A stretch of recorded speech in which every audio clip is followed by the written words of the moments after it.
2014ది vanishing స్కైబర్డ్కి ఏమైంది? ఈరోజు మనం తెలుసుకోవచ్చా? సెప్టెంబర్ 1987 17న లండన్ హీత్రో విమానాశ్రయం నుండి న్యూయార్క్ నగరానికి బయలుదేరిన విమానం 2014 ఒక స్పష్టమైన సాయంత్రం స్కైగ్లైడ్ ఎయిర్వేస్ నడుపుతున్న బోయింగ్ 747 విమానం 212 మంది ప్రయాణికులను మరియు 15 మంది సిబ్బందిని తీసుకెళ్లింది. అంతా సాధారణంగానే ఉంది. అది అలా కాకుండా పోయింది.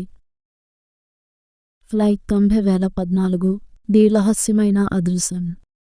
రాత్రి 10:47 గంటలకు విమానం అట్లాంటిక్ మహాసముద్రం మీదుగా 39,000 అడుగుల ఎత్తులో ప్రయాణిస్తుండగా అకస్మాత్తుగా రాడార్ నుండి అదృశ్యమైంది. లండన్ మరియు న్యూయార్క్లోని ఎయిర్ ట్రాఫిక్ కంట్రోల్ సంబంధాలు పునరుద్ధరించడానికి ప్రయత్నించింది, కానీ అక్కడ నిశ్శబ్దం మాత్రమే ఉంది. విమానం, దాని ప్రయాణికులు మరియు మొత్తం సిబ్బంది జాన లేకుండా పోయారు. విమానం 2014 రెస్క్యూ బృందాలను పంపించారు. శిథిలాలు లేవు, ప్రమాణ సంకేతాలు లేవు, ఏమీ లేవు. ప్రపంచం షాక్లో మునిగిపోయింది. 35 సంవత్సరాల తరువాత మార్చి 4, 2022న జాన్ ఎఫ్. కెన్నెడీ అంతర్జాతీయ విమానాశ్రయంలోని ఎయిర్ ట్రాఫిక్ కంట్రోల్ తక్కువ ఎత్తున వస్తున్న గుర్తుట లేని విమానాన్ని గుర్తించింది. Flight 2014 the impossible return. విమాన సిబ్బంది సంప్రదించడానికి ప్రయత్నించారు మరియు వారు విన్న విషయం వారి వెన్నెముకలలో వణుకు పుట్టించింది. JFK tower. ఇది స్కైగ్లైడ్ 2014 ల్యాండింగ్ క్లియరెన్స్ కోరుతోంది. మా దగ్గర ఇంధనం తక్కువగా ఉంది. కంట్రోలర్లు నమ్మలేనట్లు ఒకరినొకరు చూసుకున్నారు. 1987లో ఫ్లైట్ 2014 తప్పిపోయినట్లు ప్రకటించబడింది.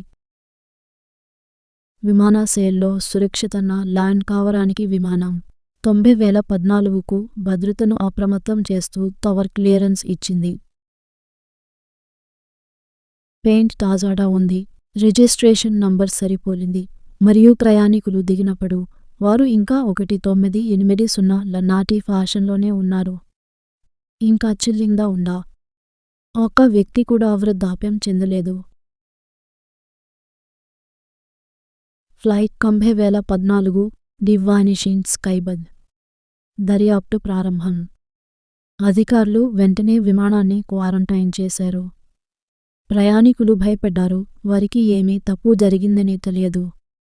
వారు ఇంకా 1987 అని అనుకున్నారు. పైలట్లు తమ విమానం కొన్ని గంటలు మాత్రమే కొనసాగిందని పట్టుబట్టారు. వారి గడియారాలు మరియు బోర్డింగ్ పాస్లు 17 సెప్టెంబర్ 1987 అని చూపించాయి. ఫ్లైట్ 2014 వైద్య పరీక్షలు అసాధ్యమని నిర్ధారించాయి. ఎవరూ ఒక రోజు కూడా వృద్ధాప్యం కాలేదు. కానీ ఎలా? అది ఇప్పటికీ ఒక రహస్యం. వారు టైం ట్రావెల్ చేశారా లేక మ్యాజిక్ చేశారా? మీ ఆలోచనలను కామెంట్స్లో పంచుకోండి.